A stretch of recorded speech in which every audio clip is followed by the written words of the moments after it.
Hello and welcome all. आज हम पढ़ने वाले हैं नॉन बॉन्डेड मैन्युफैक्चरर के बारे में कि नॉन बॉन्डेड मैन्युफैक्चरर के अंदर हमारी प्रिपरेशन जो नार्कोटिक प्रिपरेशन है वो कैसे बनाई जाती है, क्या प्रोसीजर है उसका और उसके डिफरेंट एस्पेक्ट के बारे में। तो आगे बढ़ने से पहले मैं आपको बता दूं कि इसके पहले भी मैंने एक वीडियो बनाई है जो कि बॉन्डेड मैन्युफैक्चरिंग के ऊपर है कि बॉन्डेड मैन्युफैक्चरिंग का कंस्ट्रक्शन कैसा होता है, उसके अंदर प्रिपरेशन कैसे बनाई जाती है, कैसे सैम्पलिंग, कैसे स्टोरेज किया जाता है, कैसे आपका जो प्रोडक्ट है वो आपके बॉन्डेड स्टोर से इशू किया जाता है और उसके कुछ फैक्ट के बारे में। तो आप उसको एक बार ज़रूर देख लें, ठीक है। अब जैसा कि आप देख पा रहे हैं कि नीचे काफ़ी सारे पॉइंट्स दिए गए हैं, कई सारी जो नियम और शर्तें दी गई हैं कि एक नॉन बॉन्डेड मैन्युफैक्चरिंग को बनाने के लिए आपको किन किन जो पॉइंट्स हैं या जो टर्म्स एंड कंडीशंस हैं उनको फॉलो करना है। तो ये सारे नियम और जो कंडीशंस हैं वे एग्जैक्ट बिल्कुल सेम होंगी आपकी बॉन्डेड मैन्युफैक्चरिंग की जैसी, यानी जो नियम और शर्तें बॉन्डेड मैन्युफैक्चरिंग को बनाने में चाहिए वही नियम और शर्तें आपकी नॉन बॉन्डेड मैन्युफैक्चरिंग को बनाने में भी लागू होंगी। और आपका जो नॉन बॉन्डेड मैन्युफैक्चरिंग का लाइसेंस है वो आपको स्टेट के एक्साइज कमिश्नर से मिल सकता है, ठीक है। उसके बाद आप ये दूसरी स्लाइड में भी आप देख पा रहे हैं कि कई सारे नियम और शर्तें दी गई हैं, लेकिन लास्ट में दो जो पॉइंट हैं वो आपके बॉन्डेड मैन्युफैक्चरिंग से थोड़े से अलग हैं, तो उनके बारे में जान लेते हैं। तो आपका पहला कहता है कि टैक्स रिलैक्सेशन, यानी आपकी एक्साइज ड्यूटी में छूट देना। अब स्टेट गवर्नमेंट के ऊपर है कि किसी नॉन बॉन्डेड मैन्युफैक्चरिंग का जिसका प्रोडक्शन अगर 100 लीटर पर ईयर स्प्रिट अगर उससे कम अगर उसके यहाँ यूज हो रहा है, यानी किसी नॉन बॉन्डेड मैन्युफैक्चरिंग के अंदर 100 लीटर स्प्रिट है आपका एक साल के अंदर अंदर यूज होता है, उससे ज़्यादा अगर आप यूज़ नहीं कर रहे हैं तो स्टेट गवर्नमेंट आपको रिलैक्सेशन दे सकती है, टैक्स में जो है रियायत दे सकती है, ठीक है। लेकिन ऐसा बॉन्डेड मैन्युफैक्चरिंग के अंदर लागू नहीं होता। दूसरा आपका है अल्ट्रेशन इन प्रीमाइसिस, यानी जो भी आप प्रीमाइसिस अपनी बनाएंगे वो जो नियम और शर्तें दी गई हैं उसके आधार पर ही बनाएंगे। लेकिन अगर आप चाहते हैं कि समय के अनुसार आप कुछ बदलाव करना चाहते हैं, कुछ आपकी इलेक्ट्रिफिकेशन को चेंज करना चाहते हैं, जो आपका ड्रेनेज सिस्टम है उसको सुधारना चाहते हैं, या जो आपके जो प्रीमाइसिस के अंदर जितने भी इंस्ट्रूमेंट दिए गए हैं या जो वेसल्स हैं उनकी कैपेसिटी को आप बढ़ाना चाहते हैं या कम करना चाहते हैं, या किसी भी प्रकार का अल्ट्रेशन उसके अंदर करना चाहते हैं, किसी भी मशीनरी के अंदर कोई आप चेंज करना चाहते हैं, तो उसके लिए आपको पहले एक्साइज कमिश्नर से परमिशन लेना होगा। परमिशन लेने के बाद ही आप कोई भी अल्ट्रेशन अपनी प्रीमाइसिस के अंदर कर पाएंगे। तो बाकी सारे नियम और शर्तें जो हैं वो बॉन्डेड मैन्युफैक्चरिंग की जैसी रहेंगी, लेकिन टैक्स रिलैक्सेशन और अल्ट्रेशन इन प्रीमाइसिस जो है ये आपका स्टेट गवर्नमेंट और एक्साइज कमिश्नर की अनुमति के बाद ही किए जा सकते हैं, ठीक है। अब जान लेते हैं कि जो नॉन बॉन्डेड लेबोरेटरी है उसमें जो अल्कोहल है वो कहाँ से प्राप्त किया जा सकता है, उसको लेने के लिए या इशू कराने के लिए क्या प्रोसीजर है। तो इसके लिए कोई भी जो प्रोडक्शन केमिस्ट होगा वो कैलकुलेट करेगा कि प्रिपरेशन के अंदर कितना जो है अल्कोहल या स्पिरिट कंज्यूमेबल है, कितना हमको चाहिए स्पिरिट अल्कोहल। उसको कैलकुलेट करने के बाद एक इंडेंट बनाएगा, इंडेंट यानी मांग पत्र। अब ये इंडेंट 3 कॉपी में इसको डिवाइड करेगा, ठीक है। देन इसको अपने जो ऑफिसर इंचार्ज होगा इससे साइन करवाएगा। साइन कराने के बाद जो इसका पहला कॉपी है, जो ओरिजिनल कॉपी है, वो डिस्टिलरी या वेयर हाउस है जो स्पिरिट का, उसके ओनर को देगा। सेकेंड कॉपी इसके ऑफिसर इंचार्ज को दिया जाएगा। ऑफिसर इंचार्ज जो है एक चालान बनाएगा, उस चालान में जितना अमाउंट ड्यूटी पेड करना है स्पिरिट के ऊपर उसको जो है चार्ज कर लिया जाएगा। चार्ज करने के बाद चालान को इंडेंट के साथ जो है अटैच करने के बाद अपने अंडर में किसी ऑथराइज पर्सन को या ऑफिसर इंचार्ज को जो डिस्टिलरी या वेयरहाउस का होगा उसको एडवाइस करेगा कि इस इंडेंट के हिसाब से जितना भी अल्कोहल चाहिए इन्हें उनको इशू कर दिया जाए। तो ऑफिसर इंचार्ज या जो स्पिरिट वेयरहाउस का कोई भी पर्सन होगा ऑथराइज पर्सन, वो इंडेंट को लेकर के आपका इशू जितना भी आपको चाहिए उतना स्पिरिट और अल्कोहल आपको इशू कर देगा, ठीक है।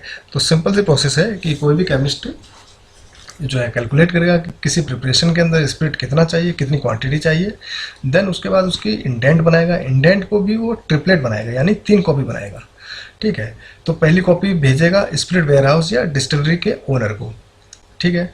उसके बाद इसकी सेकेंड कॉपी जाती है ऑफिसर इंचार्ज जो होगा डिस्टिलरी का। तो वो डिस्टिलरी का ऑफिसर इंचार्ज एक चालान बनाएगा। चालान में जितनी भी ड्यूटी पेड करनी है आपको अल्कोहल या स्पिरिट के लिए वो आपसे कलेक्ट कर लेगा। कलेक्ट करने के बाद इस चालान स्लिप को आपके इंडेंट के साथ अटैच करके अपने ही अंडर एक ऑफिसर इंचार्ज को देगा। वो ऑफिसर इंचार्ज इस इंडेंट को ले करके जितना अमाउंट आपको चाहिए उतना अमाउंट ऑफ स्पिरिट और अल्कोहल आपको इशू कर देगा।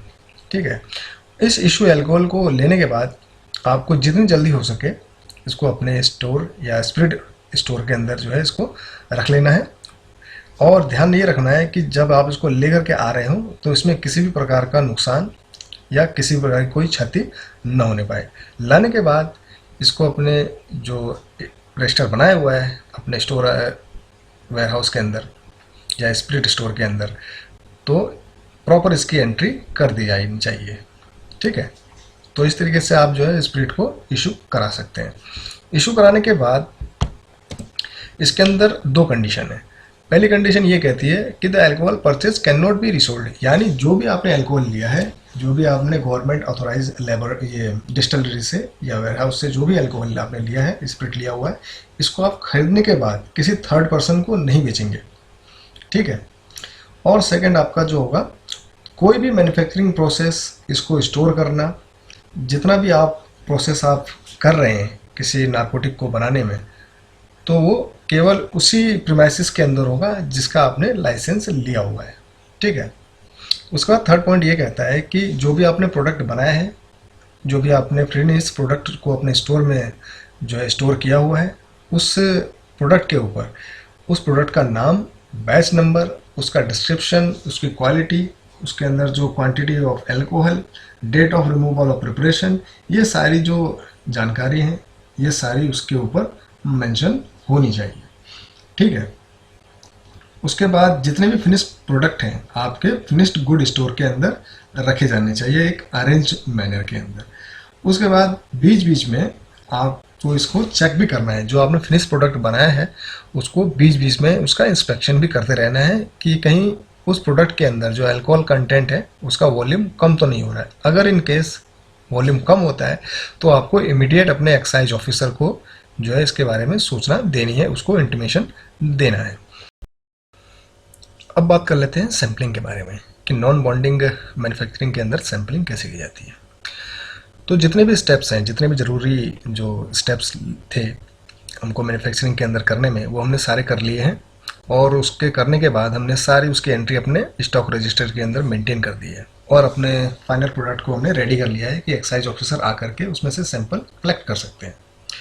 तो एक्साइज ऑफिसर बिना किसी पूर्व सूचना के, बिना किसी प्रायर नोटिस के जो है आकर के उसमें से या जो अपने प्रोडक्ट बनाया है उसमें से 10% मिनिमम 10% जो है आपका सैंपल कलेक्ट कर सकता है। लेकिन ये 15% से ज़्यादा नहीं होना चाहिए, यानी किसी बैच का 10% वो अपने पास सैंपल ले सकता है, लेकिन ये 15% से ज़्यादा नहीं होना चाहिए।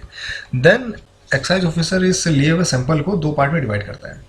पहला पार्ट आपका जाता है केमिकल एग्जामिनर के पास।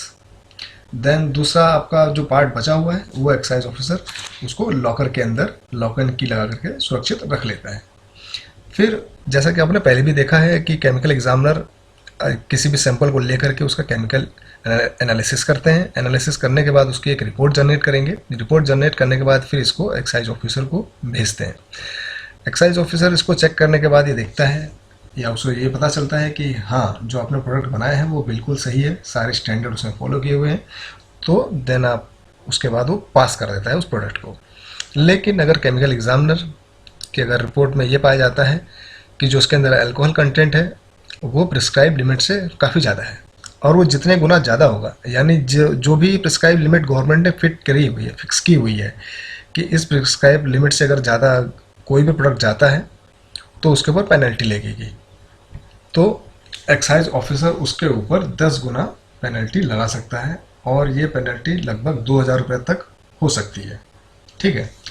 उसके बाद आपका लास्ट पॉइंट है कि अगर कोई भी पर्सन या कोई भी मैन्युफैक्चरर या लाइसेंसी बार बार इस जो प्रोसेस को रिपीट करता है, बार बार उसके जो रिपोर्ट्स हैं वो फेल हो जाती हैं, इसलिए क्योंकि उसके अंदर अल्कोहल कंटेंट जो है प्रिस्क्राइब लिमिट से बहुत ज़्यादा है, तो उस केस में एक्साइज ऑफिसर उसके लाइसेंस को रद्द कर सकता है, सस्पेंड कर सकता है या कैंसिल कर सकता है।